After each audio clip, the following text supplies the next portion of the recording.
नमस्कार दोस्तों, डेट आज की 18 दिसंबर 2024 है। स्वागत है आपका एटोएल डिस्कशन में। आज देखो 3 इश्यूज हम डिस्कस करेंगे, तीनों डिटेल से गहराई से डिस्कस करेंगे। सबसे पहला article, Indian students higher education institution में क्लासरूम्स में फंसे हुए हैं। फिर दूसरा आर्टिकल हम डिस्कस करेंगे अनरेगुलेटेड एआई सर्विलियंस इंडिया में। और तीसरा आर्टिकल विक्ट्री डे यानी भारत दिवस के बारे में है। डिस्कशन हम स्टार्ट करें उससे पहले एक डायलेमा है आपके लिए जो आपको सोल्व करना है। आप देखो एक ऐसी मैन्युफैक्चरिंग कंपनी में काम करते हो जो देखो बहुत अच्छा खासा प्रॉफिट बना रही है, लेकिन देखो प्रॉफिट को इंक्रीज करने के लिए ना वो मैन्युफैक्चरिंग कंपनी जो मैन्युफैक्चरिंग का वेस्ट है ना उसे नदी में बहा देती है, जो कि देखो हार्मफुल वेस्ट है। और ऐसा कंपनी करती है ताकि थोड़ा पैसा बचाया जा सके। अगर सिस्टमेटिक ढंग से वेस्ट को डिस्पोज करेगी तो बहुत ज़्यादा खर्चा आएगा, इसलिए वो जानबूझ के नदी में बहा देते हैं वेस्ट। आपको पता लग गई ये चीज़, तो अब आप क्या करोगे? क्या आप विसल ब्लो करोगे?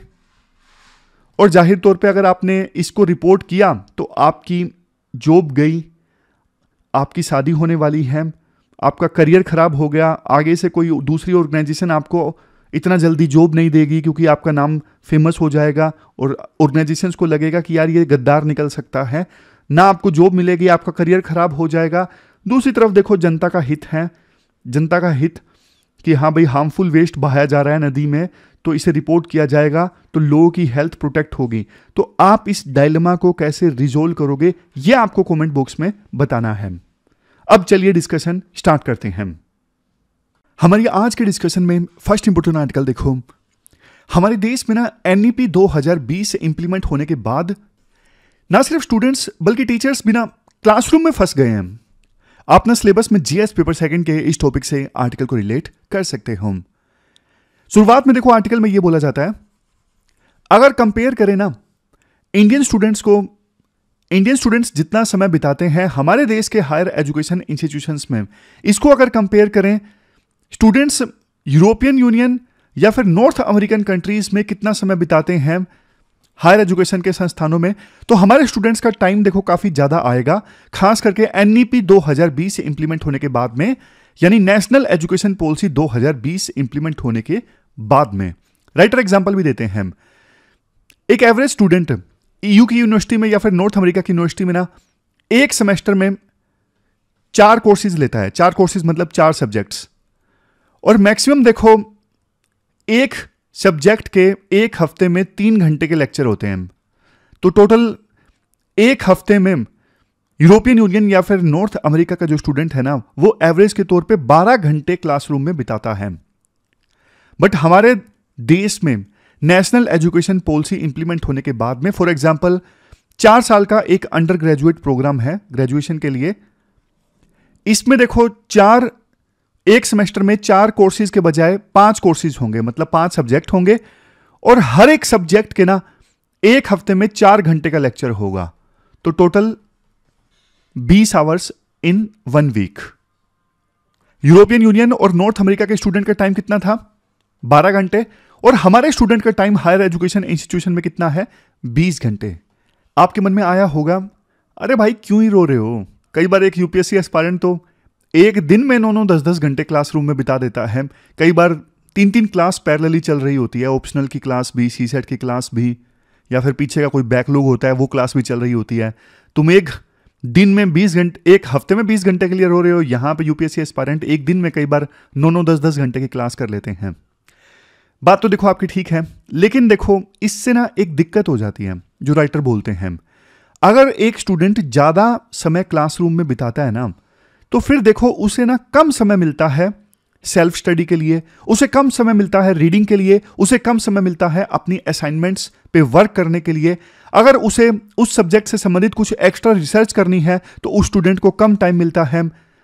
मतलब उसके ना सेल्फ लर्निंग का जो टाइम पीरियड है ना वो कम हो जाता है अगर एक स्टूडेंट ज्यादा समय क्लासरूम में बिताता है। और क्या नुकसान होता है? और देखो बड़ा नुकसान ये होता है, जब देखो एक स्टूडेंट ज्यादा समय क्लासरूम में बिताता है ना तो उसका ना असेसमेंट पूरे सेमेस्टर में फिर कम हो पाता है। 2 बार असेसमेंट हो पाता है मुश्किल से, और वो भी एमसीक्यू की सहायता से। राइटर बोलते हैं बहुत घटिया तरीका है ये एमसीक्यू असेसमेंट वाला।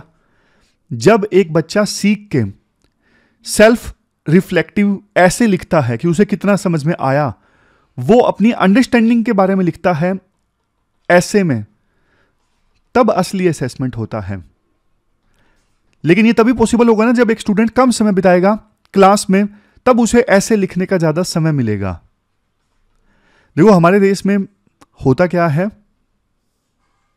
पहले तो देखो इस प्रकार के असेसमेंट हुआ करते थे, कॉलेज में सिर्फ पढ़ा दिया जाता था और जो एफिलेटेड यूनिवर्सिटी होती थी वो एग्जाम लेती थी। समझ गए? कॉलेज ने पढ़ा दिया, एग्जाम लिए जाएंगे उस यूनिवर्सिटी के द्वारा जिससे कॉलेज का एफिलिएशन है। पहले ऐसा सिस्टम हुआ करता था। लेकिन एनईपी ने बोला जो टीचर्स पढ़ाते हैं ना वो असेसमेंट लें और कंटिन्यूअस असेसमेंट लें। लेकिन कायदे से देखो ज्यादा समय अगर बच्चे क्लासरूम में बिताएंगे तो एक टीचर ज्यादा असेसमेंट कर नहीं सकेगा। कायदे से होना यह चाहिए, जैसे एक सेमेस्टर मान लीजिए 4 महीने का है, तो हर एक महीने के बाद में एक अच्छा असेसमेंट हो जाए, ग्रेड जो हैं उस बच्चे के जुड़ते जाएं और फाइनल रिजल्ट आए तो कंटिन्यूअस असेसमेंट्स का एक प्रकार से एडिशन हो। और देखो कंटिन्यूअस असेसमेंट होगी ना बच्चे की, तो बच्चा ज्यादा सीखने की कोशिश करेगा, ना कि रट्टा मारने की कोशिश करेगा। अदरवाइज देखो वो जो सिस्टम है ना वो तो बहुत ही बेकार है। पूरा साल पढ़ो, लास्ट में रट्टा मारो और 3 घंटे का एक एग्जाम देके आ जाओ। उसमें बच्चा कुछ नहीं सीखता, उसमें बच्चा सीखता है सिर्फ रट्टा मारना। इसके बाद राइटर एक बात ये भी बोलते हैं, देखो ये जो सिस्टम है ना कि ज्यादा समय क्लासरूम में बिताना, ये एक प्रकार से ना पैसिव लर्निंग है, एक्टिव लर्निंग नहीं है।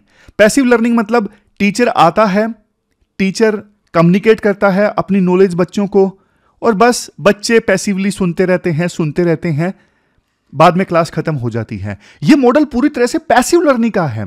एक्टिव लर्निंग में क्या होता है? एक्टिव लर्निंग में बच्चा एंगेज करता है, बच्चा पीयर डिस्कशन करता है, उस सब्जेक्ट की दूसरे सब्जेक्ट्स के साथ मिलकर प्रॉब्लम सोल्व करता है, कोई ग्रुप में प्रोजेक्ट करता है। ये सब पार्ट है एक्टिव लर्निंग के, जो कि नहीं देखने को मिल रही है हमारे हायर एजुकेशन संस्थानों में।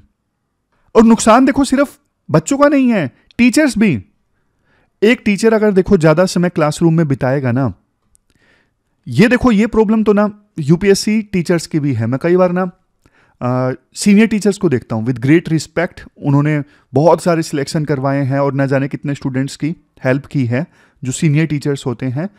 लेकिन ना कई बार मैं देखता हूं उनके पास समय नहीं होता अपने आप को अपडेट करने का, समय नहीं होता उनके पास में।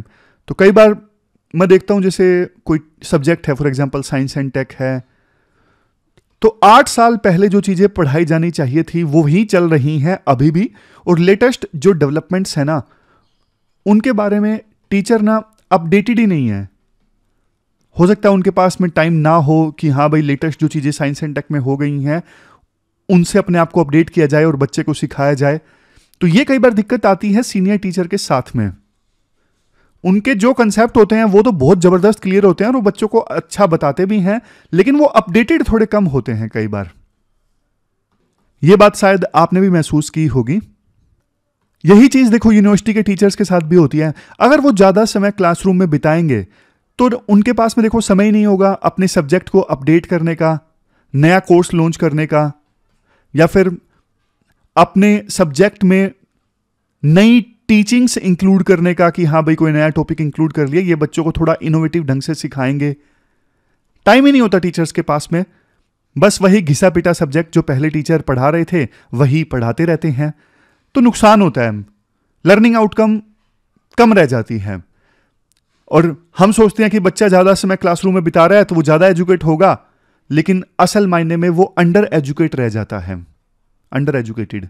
समझ गए? तो राइटर लास्ट में देखो ये बोल देते हैं कि या तो देखो आप एक सेमेस्टर में ना नंबर ऑफ जो सब्जेक्ट्स हैं, नंबर ऑफ कोर्सेज हैं उन्हें कम कर दो, 5 के बजाय 4 कर दो, या फिर आप देखो एक सब्जेक्ट की कितने आवर्स की क्लास होती है एक वीक में उसे कम कर दो। एक चीज तो आपको कम करनी चाहिए ताकि बच्चा ना सही मायने में सीख सके। देखो मैंने ना अपने एक्सपीरियंस से एक चीज सीखी जो शायद आपने भी अभी तक सीख ही ली होगी, कि ज़्यादा पढ़ाने से उतना ज़्यादा फर्क नहीं पड़ता। जैसे एक बीटेक में ना फॉर एग्जांपल 48 सब्जेक्ट्स पढ़ा दिए जाते हैं, वो सब्जेक्ट तो देखो बच्चा भूल ही जाएगा, सब कुछ याद नहीं रहता। आपने आज देखो स्पेक्ट्रम पढ़ी या फिर ज्योग्राफी के कंसेप्ट आपने पढ़े, आप देखो कितना भी ट्राई कर लो, 3 साल बाद, 4 साल बाद, 5 साल बाद आप भूल जाओगे, आपको नहीं याद रहेंगी चीजें। तो इसलिए सिखाओ तो एक चीज सिखाओ ना, बच्चों को क्रिटिकल थिंकिंग सिखाओ, बच्चों को कम्युनिकेशन सिखाओ, बच्चों को ऑब्जेक्टिविटी के साथ में सोचना सिखाओ, बच्चों के बेसिक कंसेप्ट्स क्लियर करो। बाकी तो देखो नॉलेज तो बच्चा भूल जाता है, वो तो मर्जी दोबारा ले ले कितने भी समय में। अब जैसे आपको एग्जांपल देता हूं, अब मॉडर्न हिस्ट्री है, आपने पढ़ा, आप भूल गए 3 साल बाद, लेकिन अगर ना टीचर ने यह सिखाया कि कैसे चीजों को एनालाइज करना है, कैसे चीजों को गहराई से सोचना है, कैसे चीजों को इंटरलिंक करना है, ये चीजें देखो सबसे ज्यादा इंपॉर्टेंट हैं। फिर आप कोई भी सब्जेक्ट पढ़ लो, अगर एनालिटिकल थिंकिंग, इंटरलिंकिंग ये सब इंप्लीमेंट करोगे ना उस सब्जेक्ट को पढ़ने में, तो आप उस सब्जेक्ट को जबरदस्त तरीके से पढ़ सकते हो। तो ये चीजें लाइफ में सबसे ज्यादा इंपॉर्टेंट हैं। आप बताइए वैसे आपकी क्या राय है इस मुद्दे पे, आप क्या सोचते हो? चलते हैं अगले आर्टिकल की तरफ। इसके बाद नेक्स्ट आर्टिकल देखो, हमारे देश में अनरेगुलेटेड एआई सर्विलियंस से संबंधित है। अपना सिलेबस में जीएस पेपर 2 के इस टॉपिक से और जीएस पेपर 3 में सिक्योरिटी के टॉपिक से भी आप इस आर्टिकल को रिलेट कर सकते हो। क्या कंटेस्ट है? देखो 2019 में ना भारत सरकार ने यह अनाउंस किया था कि भारत ना वर्ल्ड में सबसे बड़ा फेशियल रिकॉग्निशन सिस्टम डेवलप कर रहा है पुलिसिंग के लिए। हम हॉलीवुड की मूवीज में देखते हैं ना कि पुलिस किस प्रकार से फेशियल रिकॉग्निशन सिस्टम की सहायता से अपराधी को पकड़ने की कोशिश करती है, तो ठीक वैसा ही फेशियल रिकॉग्निशन सिस्टम अपराधियों को पकड़ने के लिए, पुलिसिंग के लिए भारत सरकार डेवलप करना चाहती है। ऐसा इन्होंने अनाउंस किया 2019 में। और अब देखो उस बात को ना 5 साल पूरे हो चुके हैं, धीरे धीरे अब सरकारें इंप्लीमेंट भी कर रही हैं। जैसे देखो हमारे देश में रेलवे स्टेशन पे ये एआई पावर्ड सर्विलियंस सिस्टम लगना स्टार्ट हो गया है। दिल्ली पुलिस क्राइम पेट्रोल्स के लिए एआई का यूज करना स्टार्ट कर रही है। इसके अलावा 50 एआई पावर्ड सैटेलाइट्स लॉन्च करने का प्लान है सरकार का, ताकि इंडिया के सर्विलियंस इंफ्रास्ट्रक्चर को स्ट्रोंग किया जा सके। समझ गए? जगह जगह कैमरेज लगे होंगे, सीसीटीवी कैमराज, उनकी सहायता से देखो एआई का यूज होगा और अपराधी कोई अपराध करके भाग गया है तो उसके बायोमेट्रिक्स को आइडेंटिफाई करने की कोशिश की जाएगी और पता लग जाएगा कि वो कहां पे है, सीसीटीवी फुटेज उसकी प्राप्त हो जाएगी, जैसा कि अक्सर हम पहले देखा करते थे हॉलीवुड की मूवीज में। बट देखो राइटर ये बोलते हैं सरकार ये एआई पावर्ड सर्विलियंस इंप्लीमेंट तो करने जा रही है, लेकिन बहुत सारे ना लीगल और कॉन्स्टिट्यूशनल कंसर्न्स हैं। एक टर्म है यहां पे जो यूज की जाती है, ड्रैगनेट सर्विलियंस। ड्रैगनेट सर्विलियंस में क्या होता है, देखो ऐसे लोगों का भी बहुत सारा डेटा इकट्ठा हो जाता है जिन्होंने कोई अपराध नहीं किया, जिनका अपराध से कोई लेना देना नहीं है दूर दूर तक, तो उनका भी ना बहुत अंधाधुंध डेटा कलेक्शन हो जाता है और बाद में फिर देखो ऐसे शरीफ लोगों का डेटा भी मिसयूज हो जाता है किसी और काम के लिए। तो ये है ड्रैगनेट सर्विलियंस। इसमें क्या होता है, अंधाधुंध डेटा कलेक्शन किया जाता है, इवन उन लोगों का जो ना तो सस्पेक्ट है ना ही क्रिमिनल्स हैं, और बाद में फिर उस डेटा का मिसयूज हो जाता है। इवन हमने देखा है अच्छी इंटेंशन के साथ में भी कई बार कानून लाए जाते हैं ना, जैसे यूएसए में कानून लाया गया फॉरेन इंटेलिजेंस सर्विलेंस एक्ट फीसा, इसका सेक्शन 702 है। इसमें भी ना ये देखा गया सिटीजन्स के जो अधिकार है ना वो वायलेट हो रहे हैं, उनके डेटा का मिसयूज हो रहा है। तो कम से कम अच्छी इंटेंशन के साथ जो कानून लाए जाते हैं उनमें भी वायलेशन होता है। और हैरानी की बात यह है हमारे देश में तो कोई कानून ही नहीं है एआई को रेगुलेट करने के लिए फिलहाल। अभी ना कुछ समय पहले तेलंगाना पुलिस का डेटा ब्रीच सामने आया। तेलंगाना पुलिस क्या कर रही थी, वहां की ना एक स्कीम है समग्र वेदिका। इस समग्र वेदिका वेलफेयर स्कीम में विभिन्न बेनिफिशियरीज का जो पर्सनल डेटा था ना, उस पर्सनल डेटा को तेलंगाना की पुलिस के द्वारा यूज किया जा रहा था, लेकिन बिना किसी ट्रांसपेरेंसी के। भाई क्यों डेटा यूज किया जा रहा है? हैदराबाद की पुलिस के पास इवन दूसरी जो वेलफेयर स्कीम्स थी ना, उनका डेटा भी उपलब्ध था जिसका वो यूज कर रहे थे। उन्होंने कभी नहीं डिक्लेयर किया किस लिए यूज कर रहे हैं, क्यों यूज कर रहे हैं, कब से यूज कर रहे हैं। राइटर बोलते हैं देखो, राइट टू प्राइवेसी जो है वो अब एक फंडामेंटल राइट है 2017 की KS. Puttaswamy versus union of India case की जजमेंट के बाद आर्टिकल 21 के अंदर आता है राइट टू प्राइवेसी। बेसिक देखो, डेटा ड्रिवन जो गवर्नेंस है ना, इससे बहुत सारे फायदे हैं।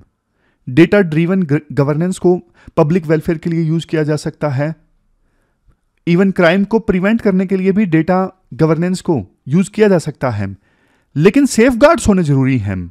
सेफगार्ड्स के नाम पे मतलब कानून क्या है? एआई के मिसयूज को रोकने के लिए, एआई सर्विलेंस के मिसयूज को रोकने के लिए क्या कानून है? सरकार कहती है हमने 2023 में digital personal data protection act पास कर दिया, मतलब ये एक्ट बन गया 2023 में।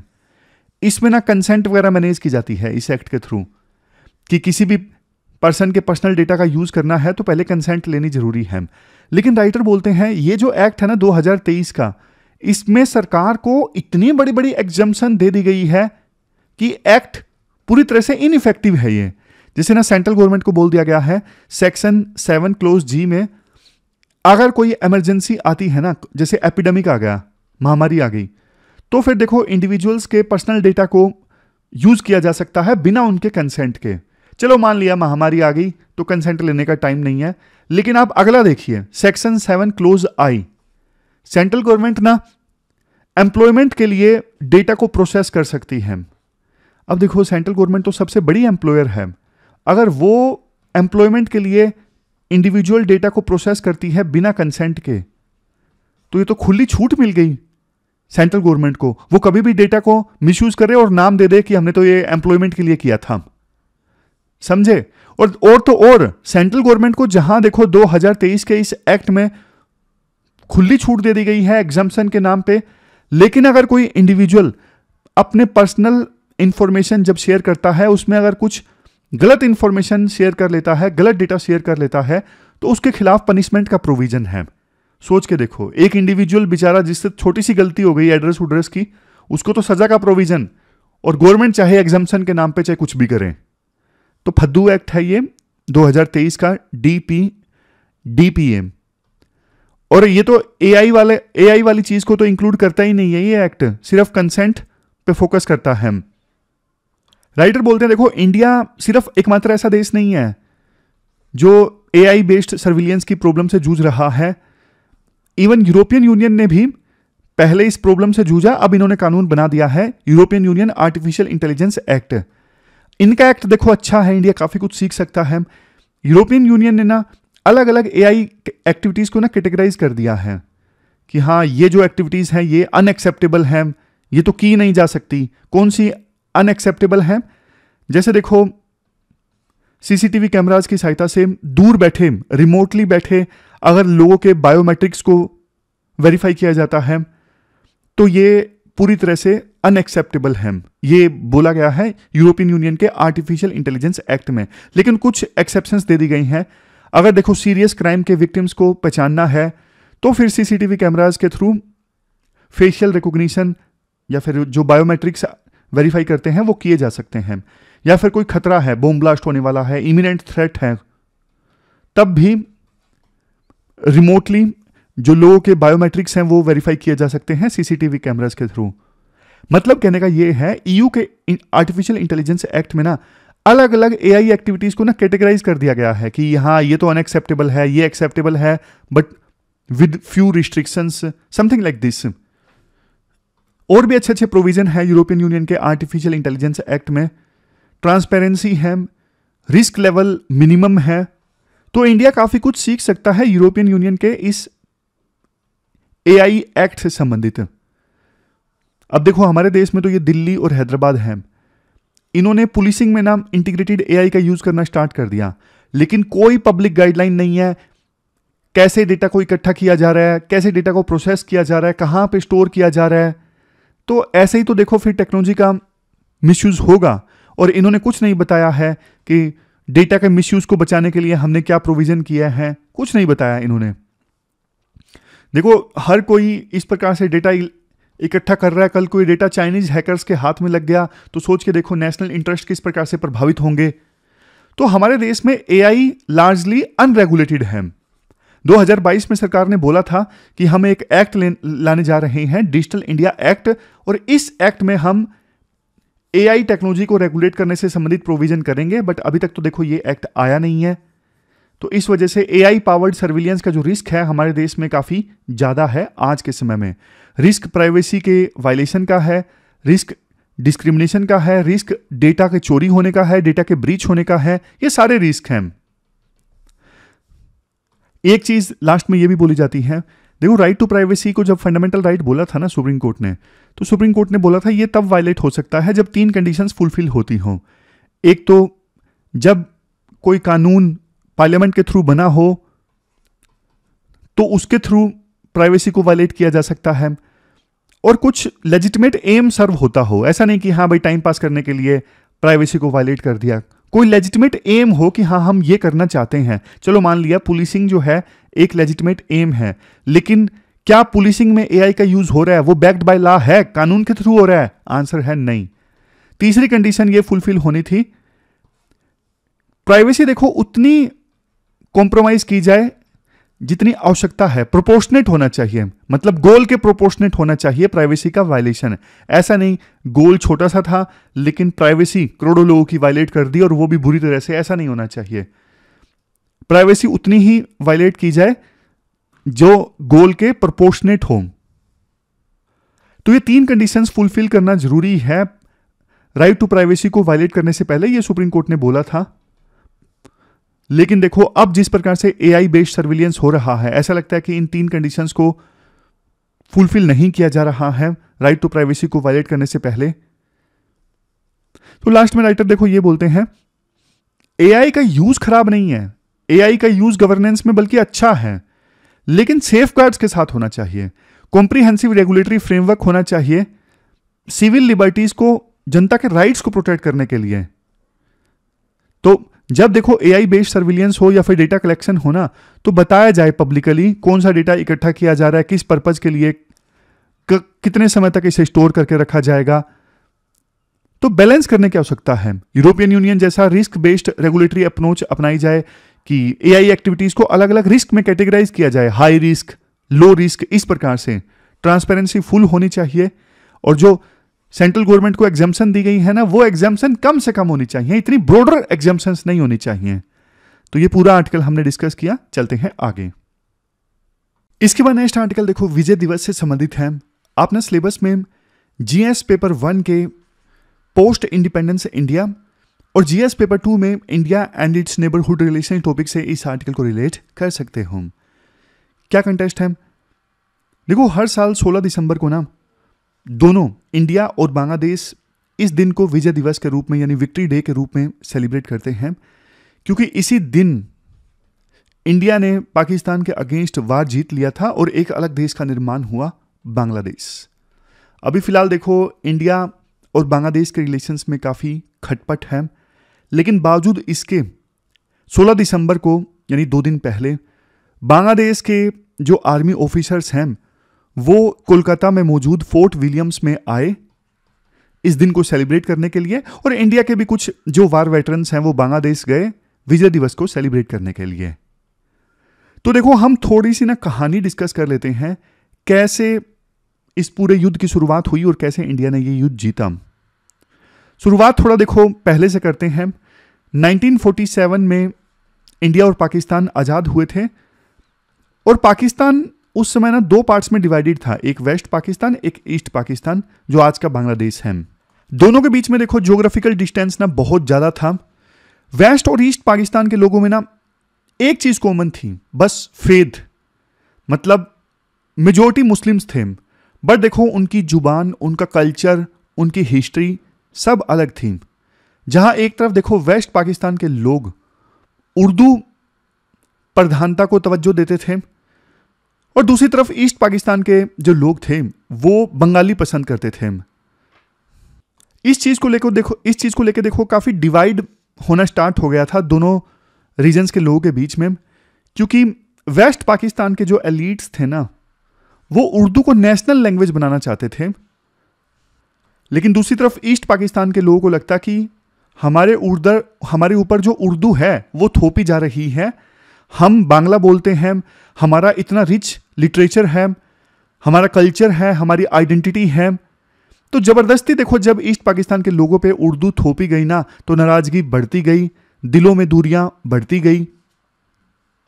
और अक्सर देखो उस समय ना वेस्ट पाकिस्तान के लोग ना ईस्ट पाकिस्तान के लोगों को हिंदू इन्फ्लुएंस्ड बोला करते थे कि आप प्योर मुस्लिम नहीं हो, आपके ऊपर ना हिंदू कल्चर की छाप है, क्योंकि बांग्ला बोला करते थे ईस्ट पाकिस्तान के लोग। वेस्ट पाकिस्तान के लोग ना ईस्ट पाकिस्तान के लोगों को ओरिजिनल इंडियन रेसिस समझते थे। उनका मानना था कि इनका सब कुछ तो हिंदुओं की तरह सेम है। उस समय प्रेसिडेंट थे अयूब खान। वो बाद में अपनी किताब फ्रेंड्स नोट मास्टर्स में लिखते हैं कि ईस्ट पाकिस्तानियों पर ना हिंदू कल्चर का असर बहुत ज्यादा था। तो इस प्रकार से देखो ईस्ट पाकिस्तान के लोगों को ना काफी ह्यूमिलिएशन, काफी डिस्क्रिमिनेशन, काफी इंसल्ट का सामना करना पड़ा था शुरुआत से ही। धीरे धीरे देखो ईस्ट पाकिस्तान के अंदर ना ऑटोनमी की डिमांड जो थी वो उभरने लगी।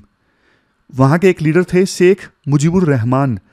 उन्होंने ना 6 पॉइंट प्रोग्राम रखा पाकिस्तान की सरकार के सामने, क्योंकि देखो ईस्ट पाकिस्तान के लोग चाहते थे उन्हें ना अपनी गवर्नेंस में अधिक कंट्रोल मिले, समझ गए। बट देखो पाकिस्तान में ना, खास करके वेस्ट पाकिस्तान में, शेख मुजीबुर रहमान की इस डिमांड को ना सीडिशन माना गया।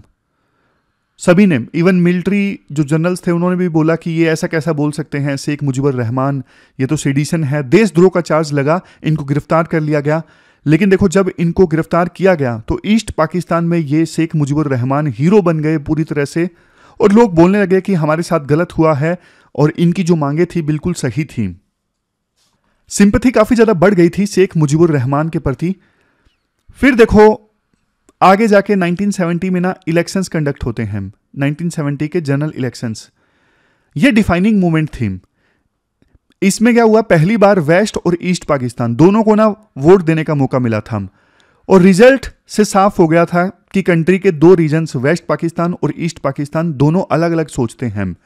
इलेक्शन रिजल्ट में ना मुजीबुर रहमान की अवामी लीग को ना 162 में से 160 सीटें प्राप्त हुई।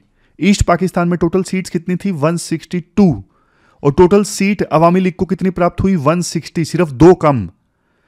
जबकि देखो वेस्ट पाकिस्तान में जुल्फिकार अली भुट्टो की पाकिस्तान पीपल पार्टी को यानी पीपीपी को 138 में से वेस्ट पाकिस्तान की 138 में से सिर्फ 81 सीट्स मिली। तो इफेक्टिवली देखो पूरे पाकिस्तान में मेजोरिटी किसको हासिल हुई, इन्हीं को, मुजीबुर रहमान को, इनकी पार्टी अवामी लीग को। लेकिन देखो जब सरकार बनाने की बारी आई तो उस समय जो प्रेसिडेंट थे याहिया खान और जुल्फिकार अली भुट्टो, दोनों को लगा यार ये मुजीबुर रहमान अगर प्राइम मिनिस्टर बन गए तो पाकिस्तान टूट जाएगा, ये ईस्ट पाकिस्तान को ऑटोनमी दे देंगे, ये पाकिस्तान के लिए अच्छा नहीं होगा। तो डर गए ये लोग। तो उसके बाद ना इनको सरकार बनाने ही नहीं दिया गया। मेजोरिटी होने के बावजूद अवामी लीग को और मुजीबुर रहमान को सरकार नहीं बनाने दी गई, किसी ना किसी कारणवश से डिले किया जाता रहा। तो ईस्ट पाकिस्तान के लोगों में तो गुस्सा और ज्यादा बढ़ गया कि यार हमारे वोट का मतलब ही क्या है, हमने वोट किया, अवामी लीग की मेजोरिटी आई, फिर भी सरकार नहीं बनाने दिया जा रहा है। तो लोगों का गुस्सा बढ़ता रहा। तो मुजीबुर रहमान ने ना सिविल डिसोबीडियंस के लिए बोला कि आप सरकार की बात ही मत मानो, विद्रोह कर दो। तो जब देखो ऐसा हो गया, जनता ने ये सब करना स्टार्ट कर दिया, तो उस समय एक ऑपरेशन लॉन्च किया गया, ऑपरेशन सर्च लाइट। 25 मार्च 1971 को यह ऑपरेशन लॉन्च किया गया था। यह ना ऑपरेशन पाकिस्तान की आर्मी ने लॉन्च किया था ईस्ट पाकिस्तान में लोगों को दबाने के लिए। उनका यह मानना था कि फोर्स की सहायता से ना ईस्ट पाकिस्तान में जो सिसेशनिस्ट मूवमेंट चल रही है, पाकिस्तान से अलग होने की जो मूवमेंट चल रही है, उसको दबाया जा सकता है। तो फिर क्या था, ऑपरेशन सर्च लाइट में ना पाकिस्तान की आर्मी ने ईस्ट पाकिस्तान के लोगों पे बहुत अत्याचार किए। ढाका यूनिवर्सिटी के स्टूडेंट्स को बहुत मारा गया, मतलब जान से मार दिया गया बहुत सारे स्टूडेंट्स को। अवामी लीग के सपोर्टर्स को ढूंढ ढूंढ के खत्म किया गया। माइनॉरिटीज, हिंदू माइनॉरिटीज को बहुत तड़पाया गया, मारा गया, उनके मंदिरों को नुकसान पहुंचाया गया, न्यूज़पेपर के ऑफिस पे हमला हुआ, मतलब एक प्रकार से ये जीनोसाइड था। सिस्टमेटिक ढंग से ईस्ट पाकिस्तान में लोगों को मारा जा रहा था, स्पेशली ईस्ट पाकिस्तान के इंटेलेक्चुअल्स को, हिंदू माइनॉरिटीज को, अवामी लीग के सपोर्टर्स को। इंदिरा गांधी ने इस ऑपरेशन सर्चलाइट को पूरी तरह से जीनोसाइड कहा, और कुछ लोग बोलते हैं कि इस ऑपरेशन सर्चलाइट में 5 लाख लोग मारे गए, कुछ 3 मिलियन तक का आंकड़ा देते हैं, यानी 30 लाख लोग मारे गए। लेकिन यह बात देखो सच है कि खून खराबा बहुत ज्यादा हुआ था इस ऑपरेशन सर्चलाइट में। लेकिन बावजूद इसके देखो कोई इंटरनेशनल इंटरवेंशन नहीं हुआ। इतना बड़े संख्या में लोगों को मारा जा रहा था, बावजूद इसके कोई इंटरनेशनल इंटरवेंशन नहीं हुआ। उस समय यूएस के प्रेसिडेंट थे रिचर्ड निक्सन और उनके एडवाइजर थे हेनरी किसिंजर। उन्होंने कुछ नहीं किया। अमेरिका ने जिनोसाइड को रोकने के लिए कोई एक्शन नहीं लिया। इस जिनोसाइड का देखो सीधा सीधा असर ना इंडिया पे पड़ा। इंडिया पे कैसा पड़ा? क्योंकि देखो जब लोगों को मारा जा रहा था ना ईस्ट पाकिस्तान के अंदर, तो बहुत सारे लोग ना जान बचाने के लिए भारत में आ रहे थे, भारत के बॉर्डर की तरफ भारत में आ रहे थे। और ये जो रिफ्यूजीज थी ना, इनकी संख्या लाखों में थी। कहा जाता है उस समय 8 से लेके 10 मिलियन जो रिफ्यूजीज है ना, वो भारत में आ गए। अब देखो बड़े बड़े रिफ्यूजी कैंप्स इंडिया को लगाने पड़े और उनको खाना, कपड़ा, मकान ये सब देना पड़ा। इंडिया के रिसोर्सेज पे भारी बर्डन आया। इंडिया में भी सिचुएशन इंटरनली डिस्टेबलाइज हो सकती थी इतने भारी संख्या में रिफ्यूजीज के कारण। तो इंडिया ने ना बोला कि भैया आपके देश में कुछ भी चल रहा हो, लेकिन रिफ्यूजीज को आप रोको, हमारे देश में रिफ्यूजीज नहीं आने चाहिए। लेकिन देखो पाकिस्तान ने इन चीजों पे ध्यान नहीं दिया। फिर देखो इंडिया ने ना इंटरनेशनल सपोर्ट हासिल करने की कोशिश की इस इशू पे। भारत के जो उस समय फॉरेन मिनिस्टर थे ना स्वर्ण सिंह, वो अलग अलग देशों की यात्राओं पर गए। जैसे देखो यूएसएसआर में गए, जर्मनी में गए, पेरिस में गए, यूके में गए, वाशिंगटन में गए, कनाडा में गए। खुद इंदिरा गांधी यूएसएसआर, यूएस और वेस्टर्न कंट्रीज में घूमी। उन्होंने इस इश्यूज पे वेस्टर्न कंट्रीज का ध्यान आकर्षित किया। यूएस ने तो कोई सपोर्ट नहीं किया, लेकिन देखो इंटरनेशनल मोरल सपोर्ट इंडिया ने उस समय जरूर हासिल कर लिया था कि इंडिया एक विक्टिम है, इतनी बड़ी संख्या में रिफ्यूजीज इंडिया में आ रहे हैं और पाकिस्तान जिनोसाइड कर रहा है। एक वो कहानी भी आपने सुनी होगी, सैम मैनेक्सा ने मना कर दिया था इंदिरा गांधी को कि अभी आप ऑपरेशन मत लॉन्च कीजिए, मानसून का समय है और रास्ते बिल्कुल क्लियर नहीं है, थोड़ा इंतजार कीजिए। तो सर्दियों तक का इंतजार किया गया, जब हिमालयाज में बर्फ होगी और चाइना इंटरवेंशन नहीं कर सकेगा, इसलिए दिसंबर तक का इंतजार किया गया था इंदिरा गांधी के द्वारा सैम मैनेक्सा के कहने पर। फिर आती है मुक्ति बाहिनी की कहानी। मुक्ति बाहिनी क्या था? मुक्ति बाहिनी देखो, अब ईस्ट पाकिस्तान के जो कुछ सोल्जर्स थे, वहां के जो कुछ लोग थे जिनका शोषण हुआ था, तो ना वो रिबल हो गए थे। उन्होंने अपनी एक ऑर्गेनाइजेशन बना ली थी, मुक्ति बाहिनी। ये जो ऑर्गेनाइजेशन थी वो बांग्लादेश की आजादी के लिए लड़ाई लड़ रही थी। समझ गए? ये एक प्रकार से ना गुरिल्ला फोर्स थी मुक्ति बाहिनी, जो बांग्लादेश की आजादी के लिए लड़ रही थी। इसमें ऑलमोस्ट ना 20,000 फाइटर थे। अब इस मुक्ति बाहिनी को इंडिया ने ट्रेनिंग दी, इंडिया ने इनको हथियार दिए, इंडिया ने इनको लड़ना सिखाया, स्किल दी, कैपेबिलिटी दी, रिसोर्सेज दिए। और बाद में देखो इस मुक्ति बाहिनी ऑर्गेनाइजेशन ने ना इंडियन आर्मी की हेल्प की। जब इंडियन आर्मी ने बांग्लादेश में उस समय के ईस्ट पाकिस्तान में एंट्री की, बांग्लादेश को आजाद करवाने के लिए। जंग की शुरुआत वैसे कैसे हुई थी? जंग की शुरुआत देखो 3 दिसंबर 1971 को हुई थी। उस समय पाकिस्तान को यह लगा कि इंडिया हमारे ऊपर अटैक करने वाला है, तो इंडिया अटैक करता उससे पहले ही पाकिस्तान ने हमारे नॉर्थ वेस्टर्न एरिया में ना एयर बेसिस पे अटैक कर दिया। इंडिया ने रिटालिएट किया जबरदस्त तरीके से। इंडियन नेवी जो थी वो कराची की तरफ मूव करने लगी। और इसके अलावा इंडियन आर्मी ने ना 2 फ्रंट ओपन कर दिए, वेस्ट का फ्रंट भी और ईस्ट का फ्रंट भी, क्योंकि इंडियन आर्मी को लगता था कि सभी फ्रंट से अटैक करेंगे तो पाकिस्तान के ऊपर प्रेशर ज्यादा पड़ेगा। और इस वजह से इससे इंडिया को फायदा भी मिला, क्योंकि ईस्ट में तो इंडिया के पास एडवांटेज थे ना। मुक्ति बाहिनी को लोकल एडवांटेज हासिल था, उनको पता था रास्तों का, उनको ये पता था, लोकल इंटेलिजेंस उनके पास में थी। वो पाकिस्तान की आर्मी की पल पल की जानकारी इंडियन आर्मी को दे रहे थे। और हिमालयाज में बर्फ थी, चाइना आ नहीं सकता था।